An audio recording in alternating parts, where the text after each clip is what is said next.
Rainbow 101.4ல hello doctor நிகழ்ச்சியில் தான் இணைந்திருக்கோம். கர்ப்பப்பை வாய் புற்றுநோய் மற்றும் HPV தடுப்பூசி குறித்து கதிர்வீச்சு சிகிச்சை நிபுணர் டாக்டர் சுமனா பிரேம்குமார் அவர்கள் தான் நம்மளோட இணைந்திருக்காங்க. வணக்கம் டாக்டர். வணக்கம்மா. டாக்டர், ஆக்சுவலி இப்போ கர்ப்பப்பை வாய் புற்றுநோய்னு சொல்றாங்கல்ல, அப்படின்னா என்ன, அது பெண்களுக்கு எந்த சதவீதத்துல அதிகமா இருக்கு அப்படிங்கறத கொஞ்சம் விளக்கமா சொல்லுங்க டாக்டர். கர்ப்பப்பை அப்படின்னு சொன்னாலே நம்மளுடைய கருப்பை தானே கர்ப்பப்பை. ஸோ அந்த கருப்பை ஒரு நம்ம பேரிக்கா மாதிரி இருக்கும், சரிங்களா? அந்த பேரிக்காவோட முனை ஒரு கூர்மையாக இருக்கும் இல்லையா, ஒரு கூசாக இருக்கிறது, அதுதான் கர்ப்பப்பை வாயின்னு நம்ம சொல்கிறோம். சர்விக்ஸ்ன்னு மெடிக்கல் டேர்மு, அதுதான் கர்ப்பப்பை வாய்.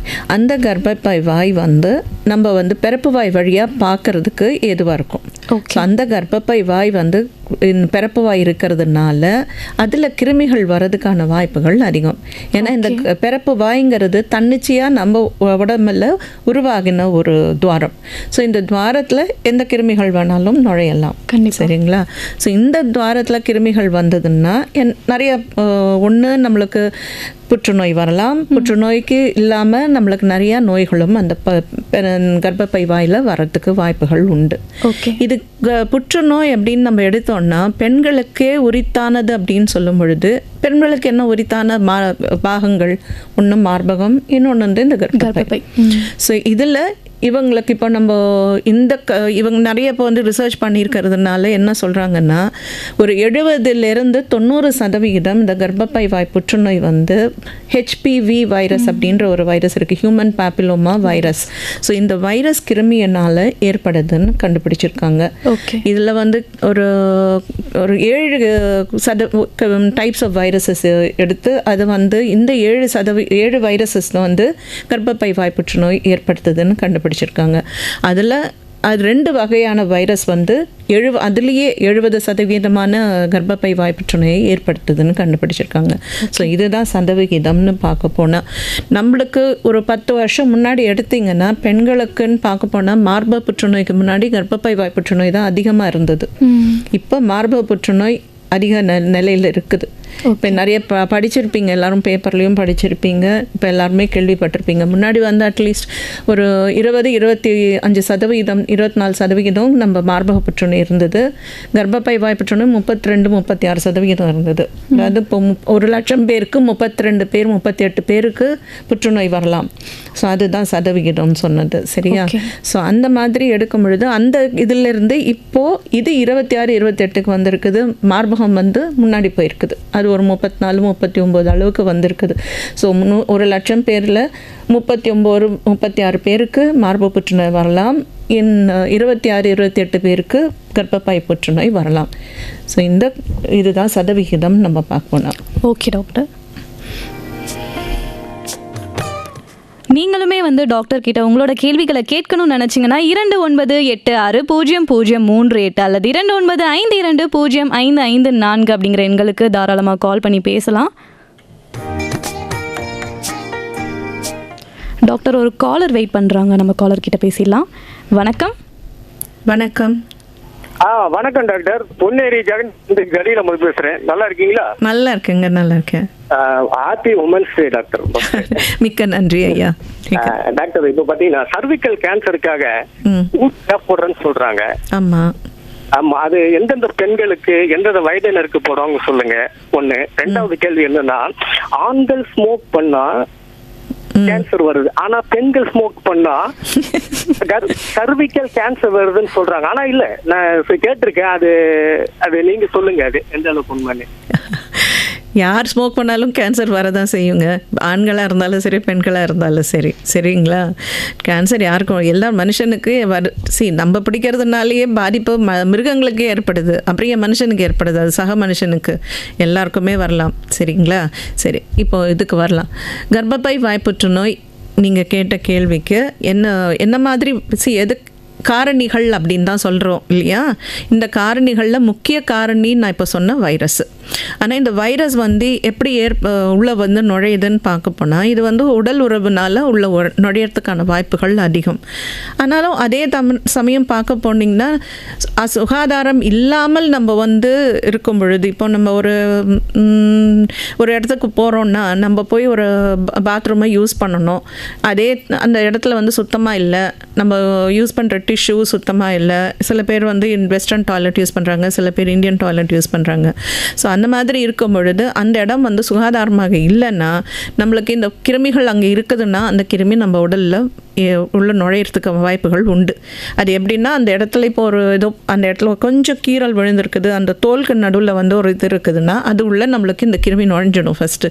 அதை நுழைஞ்சு அதுக்கப்புறம் நம்ம உடலில் வந்து மாற்றங்களை ஏற்படுத்தும். ஸோ இப்படி தான் நம்ம வந்து இந்த கிருமி நம்ம உடம்புல வருது.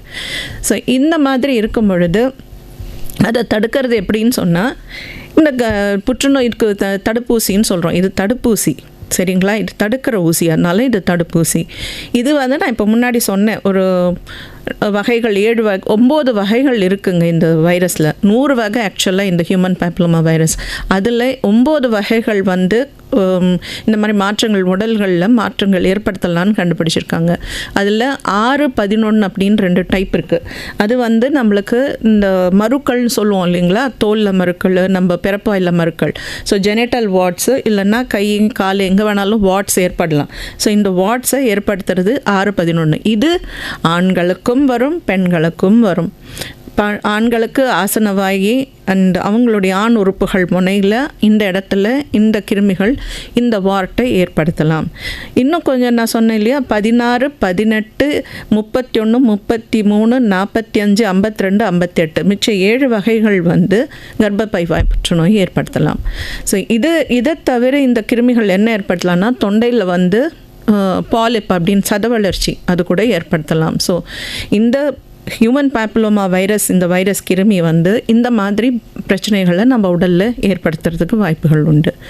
ஸோ இது வந்து என் காரணிகள்னு ஒரு காரணி. ஓகே, மற்ற காரணிகள் அப்படின்னு பார்க்க போனால், பெண் வந்து கல்யாணம் ஆகிறதுக்கு உடல் உறவு கொள்வது எந்த வயசுலங்கிறத பொறுத்து இருக்குது. ரொம்ப ஏர்லியராக வந்து அவங்க உடல் உறவு கொள்ள ஆரம்பித்தாங்கன்னா இந்த கிருமி வர்றதுக்கான வாய்ப்புகள் அதிகமாகுது, ரிஸ்க் அதிகமாகுது.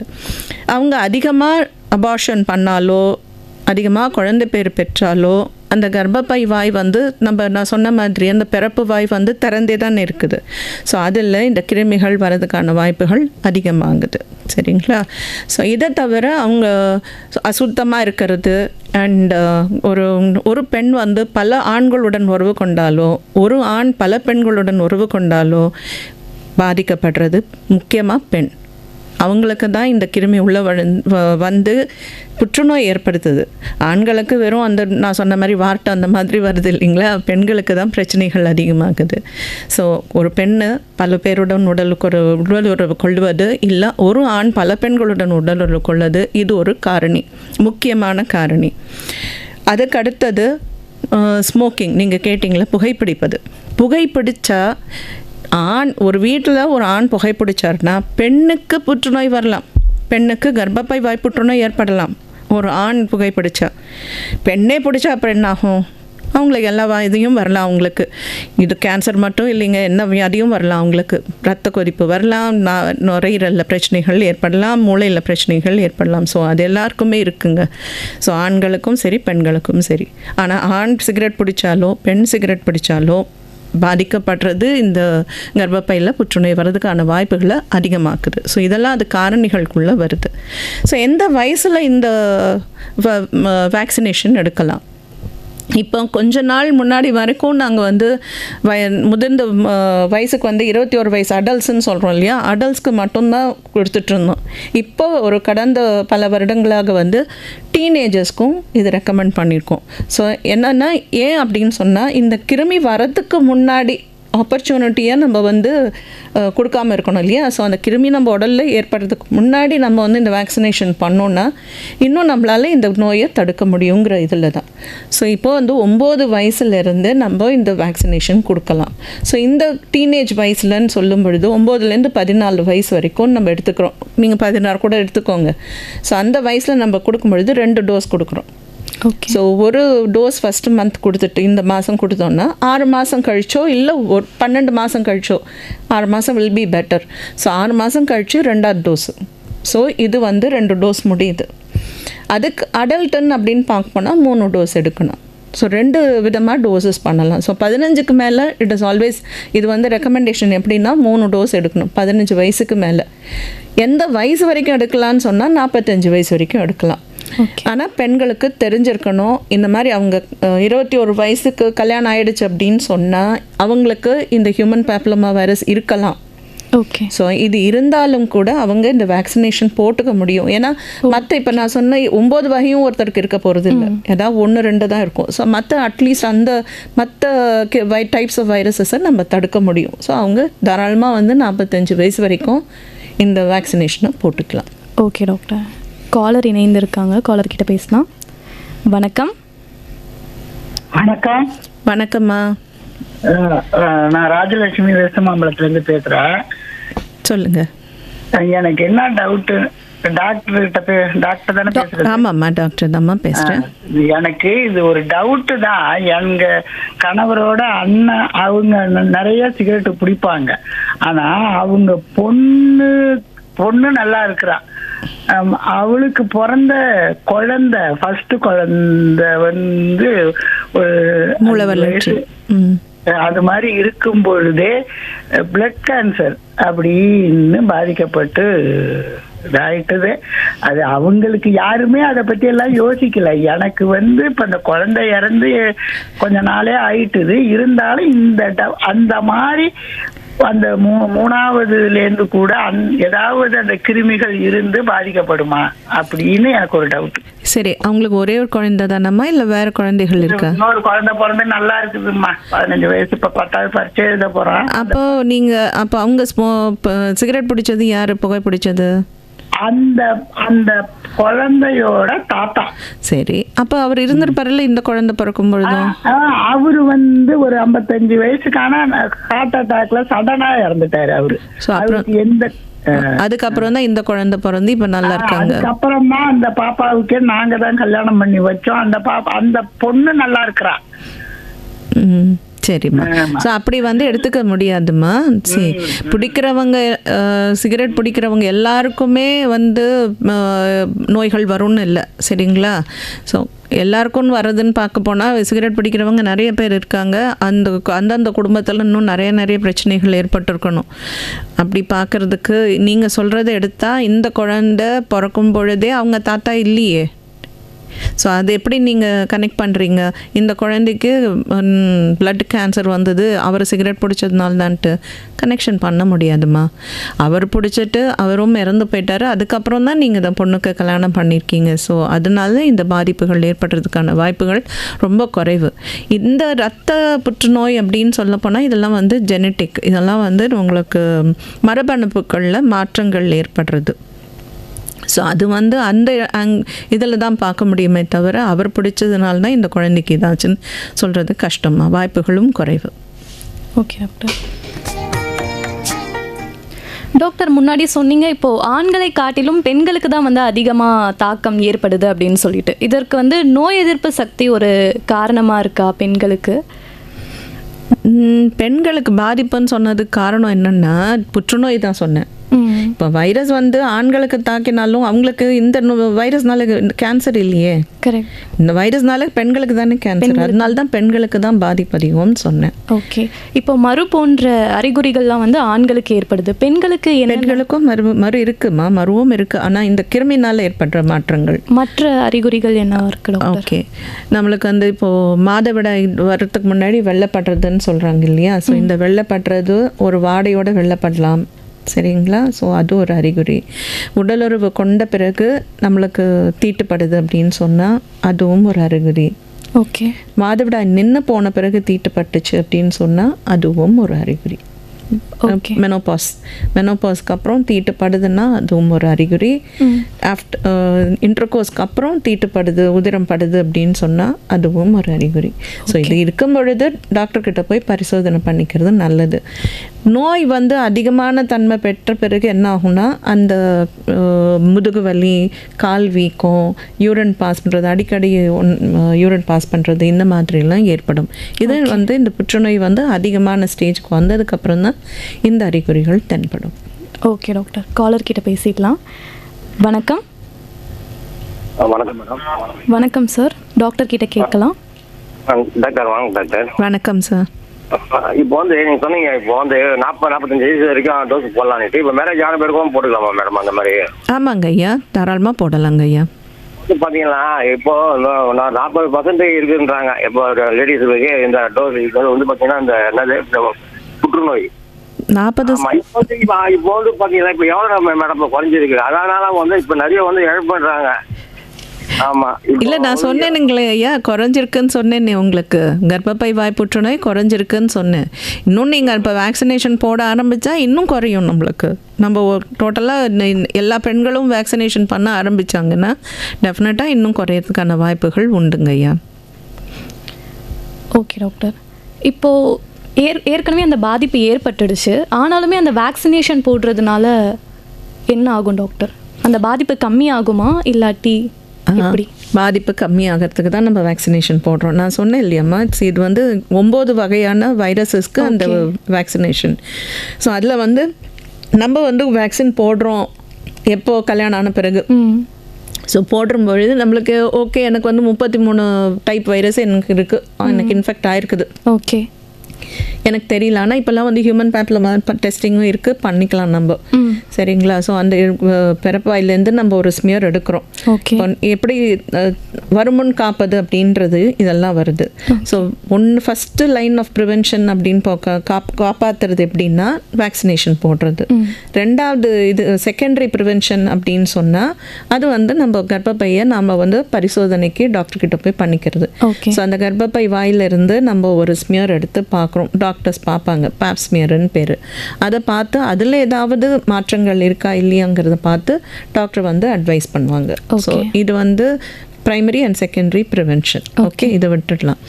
இப்போ நீங்கள் கேட்ட கேள்வி, அந்த ஒரு வைரஸ் எனக்கு ஆல்ரெடி இருக்கு. ஸோ அட்லீஸ்ட் நான் வந்து மிச்சம் அந்த ஒரு 8 வைரஸ்க்கு நான் வந்து ப்ரிவென்ஷன் பண்ணிக்கலாமே, என்னை வந்து அந்த வைரஸ்கிட்டேருந்து என்னை காப்பாற்றிக்கலாம் இல்லையா? ஸோ ஒரே ஒரு வைரஸோடைய தாக்கம் வந்து கம்மியாக இருக்கும். நம்மளுக்கு ஒரு 2 வைரஸ் இருக்குதுன்னு சொன்னால் அப்போ வந்து தாக்கம் அதிகமாக தானே இருக்கும். ஸோ அட்லீஸ்ட் நான் வந்து ஓரளவுக்கு இதை கம்மிப்படுத்திக்க முடியும். ஓகே டாக்டர், காலர்கிட்ட பேசிடலாம்.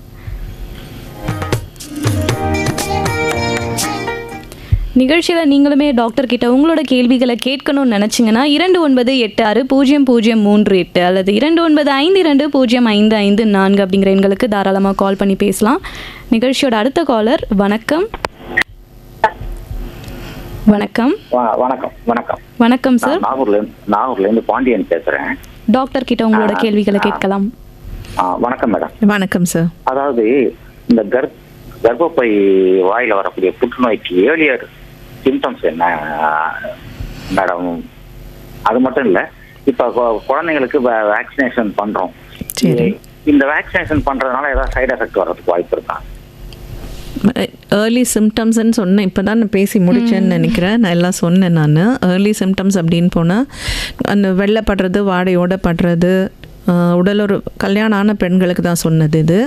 உடலுறவு கொண்ட பிறகு தீட்டுப்படுறது, தீட்டு இடையில 2 தீட்டுக்கு நடுவில் ஒரு தீட்டுப்படுது, 2-3 தடவை தீட்டுப்படுதுனாலும் டாக்டர்கிட்ட பரிசோதனை பண்ணிக்கிறது நல்லது. கால் வீக்கம், முதுகு வலி இப்படின்னு ஏதாவது இருந்தாலும் டாக்டர்கிட்ட பரிசோதனை, கர்ப்பப்பை வாய் பரிசோதனை பண்ணிக்கிறது ரொம்ப ரொம்ப நல்லது. ஸோ இதெல்லாம் வந்து அறிகுறிகளுக்கு வரும். சரிங்களா? குழந்தைகளுக்கு போடுறதுனால பாதிப்புகள், அந்த போடுற சைட்டில் வலி ஏற்படலாம். இன்ஜெக்ஷன் போடுற இடத்துல தான் வலி இருக்கான்னு பார்க்கணும், அவ்வளவுதான். சரிங்களா? மற்றபடி இந்த தடுப்பூசினால் பாதிப்புகள் நான் பார்த்த வரைக்கும் ஒன்றுமே இல்லைங்க ஐயா. ஆனால் புக்கில் போடுறது எப்படின்னா அந்த இடத்துல வந்து கட்டியாக இருக்கலாம், வலி ஏற்படலாம். ஸோ அலர்ஜி, எதுக்காவது அலர்ஜி இருக்கான்னு நீங்கள் உங்கள் டாக்டர்கிட்ட சொல்லணும் ஊசி போடுறதுக்கு முன்னாடி. வேறு ஏதாவது உங்களுக்கு முன்னாடி அலர்ஜி இருக்குது மருந்துன்னா அதை சொன்னால் டாக்டர் வந்து உங்களுக்கு இது போடலாமா வேண்டாமாங்கிறது சொல்லுவாங்க. ஸோ போட வேண்டிய இடம் வந்து தோள்பட்டு இந்த கையில் தான் நம்ம டெல்டாய்டுன்னு ஒரு மசில் இருக்குது, அதில் உள்ளே வந்து இன்ஜெக்ஷன் போடுறோம். ஸோ அந்த இன்ஜெக்ஷன் போடுற சைட்டில் தான் வந்து வலி இருக்கும்.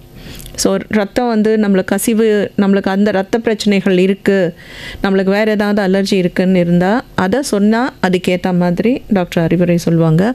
மற்றபடி இதில் வந்து பெரிய ப்ராப்ளம்ஸ்ன்னு இந்த சைடு எஃபெக்ட்ஸ்ன்னு எதுவும் இல்லை இந்த வேக்சினில். ஓகே டாக்டர், இப்போ இந்த ஹெச்பிவி வேக்சின் அப்படிங்கிறது வந்து வெறும் பெண்கள் மட்டும் போட்டுக்கலாமா இல்லாட்டி ஆண்களுமே போட்டுக்கலாமா? ஆண்களும் போடலாம் கண்டிப்பாக. நம்ம வீட்டில் கொண்டு இப்போ தான் ரீசெண்டாக இன்ட்ரடியூஸ் பண்ணியிருக்காங்க ஆண்களுக்கும், முன்னாடிலாம் கிடையாது ஆண்களுக்கு. ஓகே, இப்போ ஆண்களுக்கும் இந்த வேக்சினேஷன் போடலான்னு நான் சொன்னேன் இல்லையம்மா. 6-11 வந்து ஏனோஜெனிட்டல் வாட்ஸ் அந்த மருக்கள் எல்லாம் ஏற்படுத்துதுன்னு சொல்லிட்டு அதெல்லாம் ப்ரிவென்ஷன் பண்ணுறதுக்கு இந்த வேக்சினேஷன் உதவும். ஓகே டாக்டர், இன்னொரு கேள்வி என்னென்னா, இப்போது உடல் உறவு சொன்னீங்கள்ல, அன்ப்ரொடெக்டட் செக்ஸ்னால மட்டுமா இல்லாட்டி நம்ம சுத்தமாக இல்லாததுனால கூட இந்த ஹெச்பிவி வைரஸ் பரவும்? கண்டிப்பாக சுத்தமாக சுகாதாரம் இல்லாமல் இருக்கும்போது எல்லாமே இப்படி தான் ஆகும். ஓகே டாக்டர், நம்ம காலர் கிட்ட பேசிடலாம். வணக்கம். வணக்கம். ஹலோ, வணக்கம் சார். பாண்டிச்சேரியிலேருந்து மூர்த்தி பேசுகிறேன் மேடம். ஓகே சார், டாக்டர் கிட்ட உங்களோட கேள்வி கேட்கலாம். வணக்கம் டாக்டர். வணக்கம் சார். என்னோட பொண்ணுக்கு 30 வயசு ஆகுது. அவ குழந்தை இருக்கு 1 வயசுல. அவ ஃபீடிங் பண்ணிட்டு இருக்கா. சரிங்க. அவளுக்கு இப்போ இது போடலாங்களா, தடுப்பூசி போடலாமா, எத்தனை டோஸ் போடணும், எந்தெந்த இடையில சொல்லுங்க மேடம். சரிங்க ஐயா, கண்டிப்பாக போடலாங்க. பால் கொடுக்குற டைம் தாராளமாக போடலாம். கர்ப்பமாக இருக்கிற டைம் தான் போடக்கூடாது. ஓகே. ஸோ பால் கொடுக்குற டைம் தாராளமாக போடலாம். ஸோ 3 டோஸ் போடணும் அவங்களுக்கு. நான் முன்னாடியே 15 வயசுக்கு மேலேயே நம்ம வந்து 3 டோஸு அட்வைஸ் பண்ணுறோம். ஸோ முதல் இந்த மாதம் ஃபஸ்ட்டு ஊசினா, இப்போ மார்ச் மாதம் ஒரு ஊசினா 1 மாதம் கழிச்சும் போடலாம் வேகமாக போடுறதுக்கு, இல்லை 2 மாதம் கழிச்சு. ஸ்டாண்டர்டாக போடுறது முதல் இப்போ 1 மாதம் போட்டுட்டு 2 மாதம் கழிச்சு 2வது டோஸு, அப்புறம் 4 மாதம் 2க்கும் 3வதுக்கும் 4 மாதம் இடைவெளி, முதலுக்கும் கடைசிக்கும் 6 மாதம் இடைவெளி. So 0 to 6. ஸோ அந்த இதில் போடலாம். ஸோ தப்பே ஏதோ ஒரு இடத்துல கொஞ்சம் நம்ம போட்டுக்காமல் விட்டுட்டோன்னு சொன்னால் 1 வருஷத்துக்குள்ளே அந்த 3வது டோஸை போட்டுருணும். ஓகே.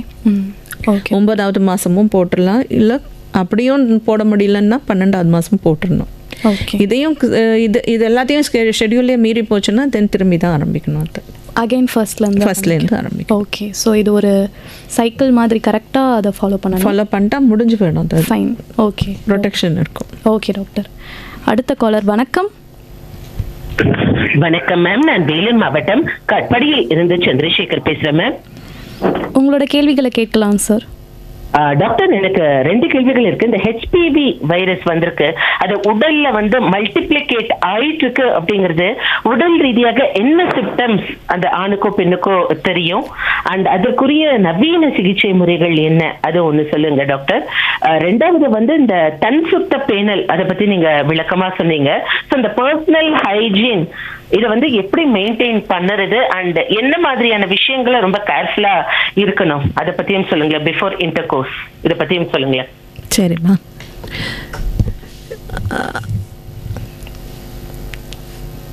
சரி, பிஃபோர் இன்டர்கோர்ஸ் அப்படின்னு தன் சுத்தம். ஆமாம், செல்ஃப் ஹைஜீன் கண்டிப்பாக நம்ம இப்போது ஒரு பெண்ணுக்கு மாதவிடாய் வருதுன்னா அந்த மாதவிடாய் சமயத்தில் அவங்க தன்னை சுத்தமாக பார்த்துக்கணும் இல்லைங்களா. ஸோ கண்டிப்பாக அது ரொம்ப ரொம்ப முக்கியம்.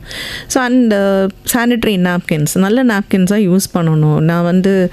நான் வீட்லேயே பண்ணது, எனக்கு பைசா இல்லை அப்படின்னு சொல்லிட்டு துணிகள் யூஸ் பண்ணுறது, அது க்ளீனாக இல்லாமல் இருந்ததுன்னா அதில் நம்மளுக்கு நோய்கள் வர்றதுக்கான வாய்ப்புகள் அதிகமாக்குது. ஸோ அந்த இதெல்லாம் கொஞ்சம் அவாய்ட் பண்ணிவிட்டு இப்போது நல்ல சானிட்ரி நாப்கின்ஸு குறைவான விலையில் கிடைக்குது. ஸோ அதை யூஸ் பண்ணி நம்ம யூஸ் பண்ணி நம்ம 4 hours மேக்ஸிமம் 4 மணி நேரத்துக்கு ஒரு தடவை பேடை மாற்றிக்கிறதும் நல்லது.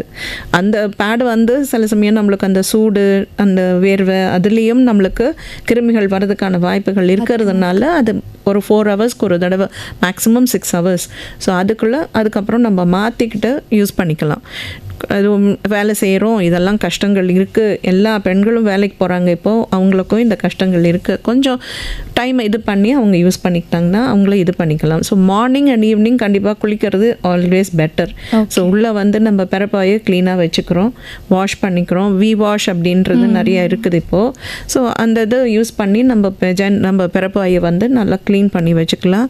ப்ளஸ் நம்ம இந்த பேடையும் கரெக்டாக 6 ஹவர்ஸ் மேக்ஸிமம் ஒரு தடவை மாற்றிக்கலாம். ஸோ இது வந்து நம்ம பீரியட்ஸ் டைமில். மற்ற டைம்லலாம் நம்ம க்ளீனாக வச்சுக்கிறதும் நல்லது. நம்மளுடைய போடுற இன்னர் பேண்டீஸு இதெல்லாமே சுத்தமாக இருக்கணும். அதை நம்ம கை வாஷ் பண்ணி நல்லபடியாக யூஸ் பண்ணணும். ஸோ அந்த இடமும் நம்ம யூஸ் பண்ணுற பொருள்களும் நமக்கு சுத்தமாக இருந்தால் கிருமிகள் வர்றதுக்கான வாய்ப்புகளை வந்து நம்ம குறைக்க முடியும். ஆண்களுக்கு என்ன மாதிரி அப்படின்னு சொல்ல போனால் மருக்கள் நான் சொன்னேன், அதே மாதிரி வாயில் தொண்டையில் வந்து பாலிப்பும் சொன்னேன். ஸோ சைன்ஸ் அண்ட் சிம்டம்ஸ் அப்படின்னு பார்க்க போனால் மருக்கள் தானே கண்டிப்பாக. ஸோ மருக்கள்ங்கிறது கற்பாக நம்ம இது உடலில் வந்து மாற்றங்கள் ஏற்படுத்தி ஒரு தனியாக ஒரு வளர்ச்சி. ஸோ அந்த வளர்ச்சி ஏற்படும் பொழுது அதை டாக்டர்கிட்ட போய் காமிச்சு அதுக்கு நவீன சிகிச்சை முறைகள்னு கேட்டிருக்கீங்க. நவீன சிகிச்சை முறைகள் அப்படின்னு சொன்னால் காட்ரைசேஷன் இருக்குது, லேசரைசேஷன் இருக்குது. ஸோ காட்ரி எடுத்து அதை வந்து ஒன்றுமே இல்லாமல் அது இருந்த இடமே தடையுமே தெரியாமல் பண்ண முடியும். ஸோ அந்த மாதிரி இப்போதைக்கு நிறையா இருக்குது. ஏனோ ஜெனிட்டலாக நம்ம ஆண் உறுப்புகள்லையோ இல்லை ஆணுடைய இது ஆசன வாய்க்கிட்டே இருந்தாலும் கூட இதே மாதிரி இது யூஸ் பண்ணி காட்ரைசேஷனோ லேசரைசேஷன் யூஸ் பண்ணி நம்ம செய்ய முடியும். ஸோ இது நவீன சிகிச்சை முறை. முன்னாடிலாம் கொஞ்சம் ஆப்ரேஷன் பண்ணி தான் எடுக்க வேண்டி வருந்தது, இப்போல்லாம் அந்த மாதிரி இல்லை, சிம்பிளாக வந்து ப்ரொசீஜர்ஸ் பண்ண முடியும். ஓகே டாக்டர், இப்போ ஹெச்பிவி வைரஸ் வந்துட்டதுக்கப்புறமும் நம்ம வந்து வேக்சின் எடுத்துக்கலாம் அப்படின்ட்டு நீங்கள் முன்னாடி சொல்லியிருந்தீங்களா டாக்டர்? ஸோ முழுமையாக அந்த வைரஸை வந்து நீக்க முடியுமா, இல்லாட்டி அதோட விளைவுகளை மட்டும் கம்மி பண்ண முடியுமா? புற்றுநோய் ஆக்சுவலி 70% கர்ப்பப்பை வாய் புற்றுநோய், 74%, 74% இதோடைய இந்த கர்ப்பப்பை வாய் புற்றுநோய் ஏற்படுத்துறது இந்த கிருமி. பட் மிச்சம் 36% ஓகே இன்னும் நம்மளுக்கு தெரியலை ஏன் அது வந்து இந்த புற்றுநோய் ஏற்படுத்துதுங்கிறது. ஓகே. ஸோ அதனால் நம்ம வந்து இந்த வைரஸு வேக்சினேஷன் போட்டுக்கிறது ஓரளவுக்கு நம்ம இந்த கிருமியை தடுக்கலாம் நம்ம உடலில் வர்றதுக்கு. பட் செக்கப்பில் இருக்கணும். ஒரு பெண் வந்து கல்யாணம் ஆன பிறகு வருஷத்துக்கு ஒரு தடவை டாக்டர்கிட்ட பேப்ஸ்மியர் எடுத்துக்கணும், கர்ப்பப்பை வாய் பரிசோதனை பண்ணணும். தொடர்ந்து 3 வருஷம் பண்ணிவிட்டு 3 வருஷம் ஒன்றும் பிரச்சனையே இல்லைன்னு டாக்டர் சொன்னாங்கன்னா அவங்க எப்படி சொல்கிறாங்களோ அதுக்கு தகுந்தபடி செக்கப்புக்கு போகணும். இதே மாதிரி அவங்க ஏதாவது ப்ராப்ளம் இருக்குதுன்னு சொன்னால் அந்த ப்ராப்ளத்துக்கு ஏற்ற மாதிரி அவங்க சொல்கிறத செய்யணும். ஓகே டாக்டர், இப்போ நீங்கள் பேப்ஸ்மியர் டெஸ்ட் அப்படின்னு சொல்லி ஒரு விஷயம் சொல்லியிருந்தீங்க, அதை பற்றி கொஞ்சம் விளக்கமாக சொல்ல முடியுமா? கண்டிப்பாம்மா. கர்ப்பப்பை வாய் புற்றுநோய் அப்படிங்கிறத வந்து கண்டுபிடிக்கிறதுக்கு பேப்ஸ்மியர் ஒரு இம்பார்ட்டண்ட் டூல், சரிங்களா? ஸோ கர்ப்பப்பை வாயில் தான் பிரச்சனைகள் ஆரம்பிக்குது, அந்த முனையில் தான் மாற்றங்கள், அதாவது உள்ளே இருக்கிற அணுக்களும் அந்த கர்ப்பப்பை வாயில் இருக்கிற அணுக்களும் வேறு. ஸோ அந்த டிரான்ஸ்ஃபர்மேஷன் ஜோன் அப்படின்னு சொல்கிறோம். இந்த அணுக்கள் வந்து அந்த அணுக்கள் மாறுற இடம், அந்த இடத்துல தான் மாற்றங்கள் ஏற்படுது. ஸோ இந்த கிருமி அங்கே போய் உட்காரும் பொழுது இந்த அணுக்கள் மாறுதல் ஏற்பட்டு அபூர்வமான அணுக்களாக மாறுது. ஸோ அந்த இடத்துலேருந்து நம்ம பரிசோதனைக்கு எடுத்து இதை வந்து டெஸ்ட் பண்ணி பார்க்கும் பொழுது இதில் மாற்றங்கள் தெரியலாம். ஸோ கேன்சர் வந்து கர்ப்பப்பை வாய் கேன்சர் இன்றைக்கே நான் கிருமி வந்து நாளைக்கு கேன்சர் வரும்னே கிடையாது. ஓகே. இன்றைக்கி கிருமி வந்ததுன்னா 20 வருஷம் கழித்து தான் வரலாம் நோய். ஓகே. மேக்ஸிமம் 20 வருஷம், மினிமம் 8 வருஷம். ஸோ நிறைய டைம் இருக்குது. ஓகே. ஸோ இது மாற்றம், ஸோ அந்த அணுக்கள் வந்து மாறுற டைம் வந்து அதனால தான் செக்கப் பண்ணும் பொழுது அந்த இடத்துல வந்து மாற்றங்கள் ஆரம்ப நிலையில் இருக்குதுன்னா மருந்துகள் கொடுத்து அந்த இடத்த வந்து சுத்தமாக வைக்கிறதுக்கு வழிகளையும் சொல்லி சரி பண்ண முடியும். ஓகே. ஸோ நார்மல் லெவலுக்கு கொண்டு வரலாம். இதில் 3 விதமான சேஞ்சஸ் இருக்குது. So mild dysplasia, moderate dysplasia, அதுக்கப்புறம் சிவியர் டிஸ்பிளேசியா. இந்த 3 மாற்றங்கள் நம்ம வந்து மெடிக்கல் டேர்ம்ஸில் சொன்னேன் நான். ஸோ அந்த மாதிரி ஏற்படுது. ஸோ முதல் மாற்றம் ஏற்படும் பொழுது இதை நம்ம சரி பண்ண முடியும். ஓகே. ரெண்டாவது மாற்றம் 2வது ஸ்டேஜுக்கு போச்சுனாலும் சரி பண்ண முடியும்.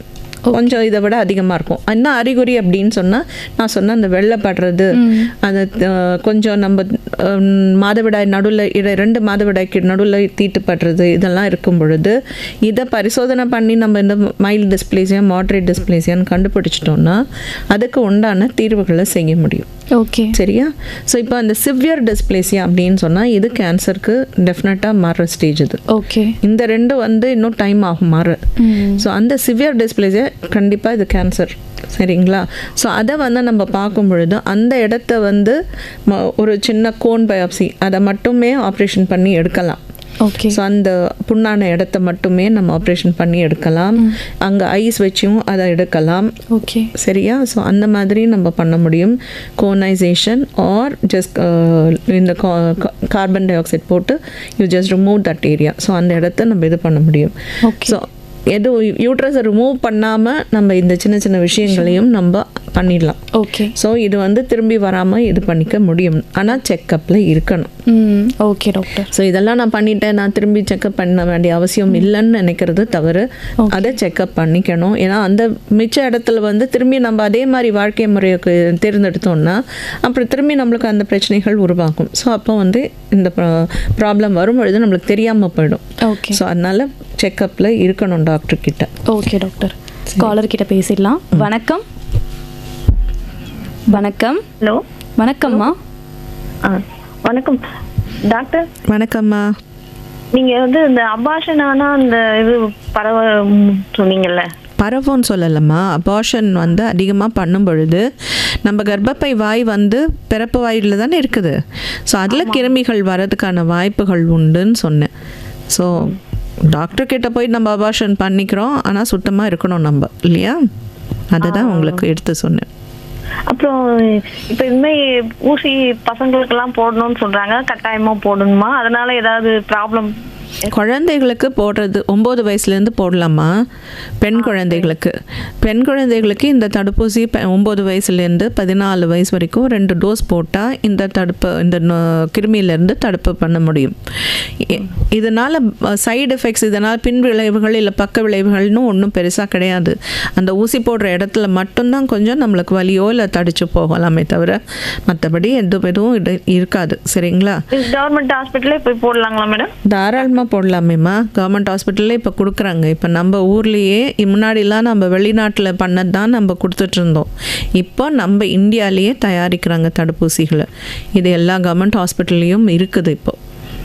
இப்போ எனக்கு 43 வயசாவது, நானுமே போட்டுக்கலாமா டாக்டர்? உங்களை பரிசோதனை ஃபஸ்ட்டு போயிட்டு பாப்ஸ்மியர் எடுங்க.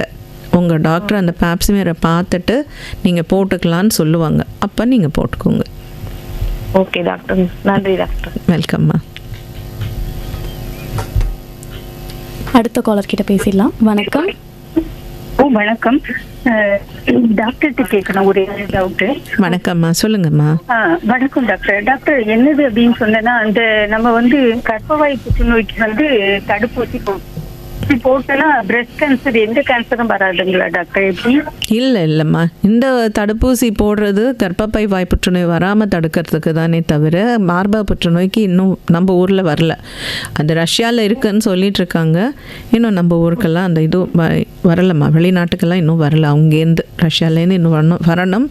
அது இன்னும் நிறைய பரிசோதனைகள் இருக்குது. அதெல்லாம் முடிச்சுட்டு தான் அது வரும். அப்படிங்களா? அப்போ இது இந்த கேன்சருக்கு மட்டும்தான்? ஆமாம், இந்த கேன்சருக்கு மட்டும்தான்மா. அப்படிங்களா?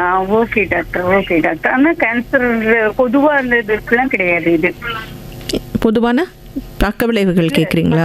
மற்ற கேன்சர் எதுக்கும் இது பொது கிடையாது. மற்ற கேன்சர்களுக்கெல்லாம் இது பொது கிடையாது. இதில் வந்து நான் சொன்னேன் இல்லையாம்மா, இந்த மருக்கள், அந்த மாதிரி மருக்கள் வராமல் தடுக்க முடியும். கர்ப்பப்பை வாய் புற்றுநோய் வந்து சதவீதத்தை குறைக்க முடியும். ஃபுல்லாக வரவே வராதுன்னெலாம் நான் சொல்ல முடியாது. ஏன்னா இது கர்ப்பப்பை வாய் புற்றுநோய் 75% இந்த கிருமினால், பட் மிச்ச சதவிகிதம் வந்து எதனாலன்னு சொல்ல முடியாது. ஸோ கண்டிப்பாக பரிசோதனை பண்ணிக்கணும், டாக்டர்கிட்ட காமிச்சிக்கணும்மா.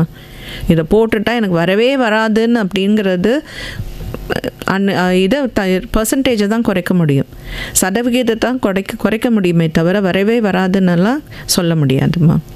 ஓகே டாக்டர், நிகழ்ச்சியோட நிறைவு காலர் கிட்ட பேசிடலாம். வணக்கம்.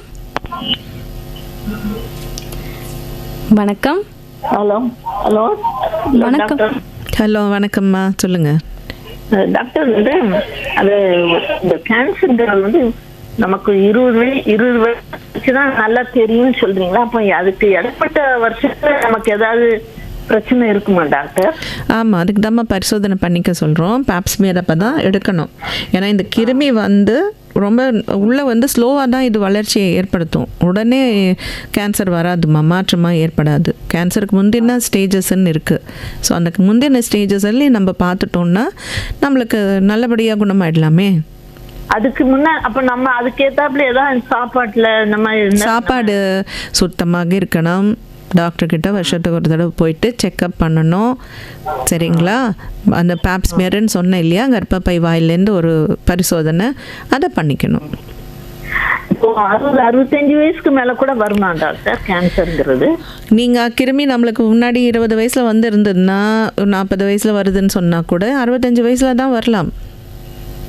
ஓகே.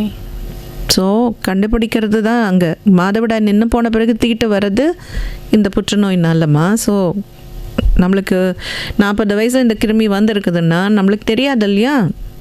ஸோ அது போய் டாக்டர்கிட்ட அறிகுறிகளில் வச்சு நம்ம கண்டுபிடிக்கிறது நல்லது. Okay doctor. ஸோ நிகழ்ச்சியோட நிறைவு பகுதிக்கு வந்தாச்சு. ஸோ ஸ்க்ரீனிங் டெஸ்ட் அப்படிங்கிறது எவ்வளோ முக்கியம் பெண்களுக்கு அப்படிங்கிறத பற்றி, அதுக்கான விழிப்புணர்வையும் கொஞ்சம் சொல்லிட்டீங்கன்னா நல்லாயிருக்கும். பெண்களுக்கு தான் உதவி பண்ணிக்கணும். நம்மளே தான் நம்மளுக்கு உதவி, யாரும் கிடையாது. நம்மளுக்கு யார் இருக்காங்க? நம்மளே தான் செஞ்சுக்கணும் இல்லையா? ஸோ நம்ம செஞ்சுக்கிறதுக்கு, நம்ம பார்த்துக்கிறதுக்கு நம்மளுக்கு தானே செய்யணும். போய் கண்டிப்பாக வருஷத்துக்கு ஒரு தடவை நான் வந்து உடல் உறவு ஆரம்பிச்சிட்டேன் அப்படின்னு சொன்னால் அப்போது நம்ம டாக்டர்கிட்ட பரிசோதனை பேப்ஸ்மியர் எடுத்துக்கிறது நல்லது. சுத்தமாக இருக்கணும் அப்படிங்கிறது ஆசைப்படுறது தப்பே இல்லை. சுத்தமாக இருக்கணும். இன்றைக்கி தான் இப்போல்லாம் அட்வர்டைஸ்மெண்ட் கொடுக்குறாங்க, டாய்லெட் கட்டணும் வீட்டுக்குள்ளே அப்படின்னு சொல்லிட்டு இப்போ அட்வர்டைஸ்மெண்ட்லாம் வந்திருக்குது. ஸோ அதுக்காக முன்னாடிலாம் வெளியில் போனவங்களுக்குலாம் ஒன்றுமே வரலையே, எனக்கு உள்ளே போனால் தான் வரக்கூடாது அப்படின்லாம் கேட்டால் அது சுத்தமாக வைங்க உங்கள் டாய்லெட்டுன்னு தான் சொல்ல முடியுமே தவிர வேறு ஒன்றும் இல்லை. ஸோ இப்போ பொது டாய்லெட்டை யூஸ் பண்ணாலும் அந்த பொது டாய்லெட்டை க்ளீன் பண்ணி வச்சுக்கிறது நல்லது. ஸோ அந்த சுத்தம் இருக்கணும். மாதவிடாய் நம்ம தீட்டுப்படுற டைமை இன்னும் சுத்தமாக நம்மளை பார்த்துக்கணும். நம்ம உடல் உறுப்புகளை சுத்தமாக வச்சுக்கணும். நான் சொன்ன மாதிரி அந்த நாப்கின்ஸை வந்து 4 மணி நேரம் 6 மணி நேரத்துக்குள்ளே மாற்றிக்கிறது நல்லது. சரிங்களா? நல்ல நாப்கின்ஸாக யூஸ் பண்ணணும். வருஷத்துக்கு ஒரு தடவை பேப்ஸ்மியர் பண்ணிக்கோங்க. 3 வருஷம் பேப்ஸ்மியரில் ஒன்றும் இல்லைன்னு உங்கள் டாக்டர் என்ன சொல்கிறாங்களோ டாக்டர் சொல்கிறபடி ஃபாலோ பண்ணுங்கள். Okay doctor. தடுப்பூசி போட முடிஞ்சவங்க தயவு செய்து போடுங்க. ஸோ பரிசோதனைக்கு பின்வாங்காதீங்க, முன்னாடி போங்க. பந்திக்கு முந்திக்கோ படைக்கு பிந்திக்கோங்கிற மாதிரி இல்லை. நம்ம உடம்புக்கு நம்ம தான் பார்த்துக்கணும். தயவுசெய்து பண்ணிக்கோங்க. ஓகே டாக்டர், நன்றி. ஸோ இவ்வளோ நேரம் உங்களோட நேரத்தை செலவழித்ததுக்கு ரொம்ப நன்றி டாக்டர். நல்ல தகவல்களை சொன்னீங்க. ரொம்ப நன்றி டாக்டர். மிக்க நன்றி மேடம். தேங்க்யூ.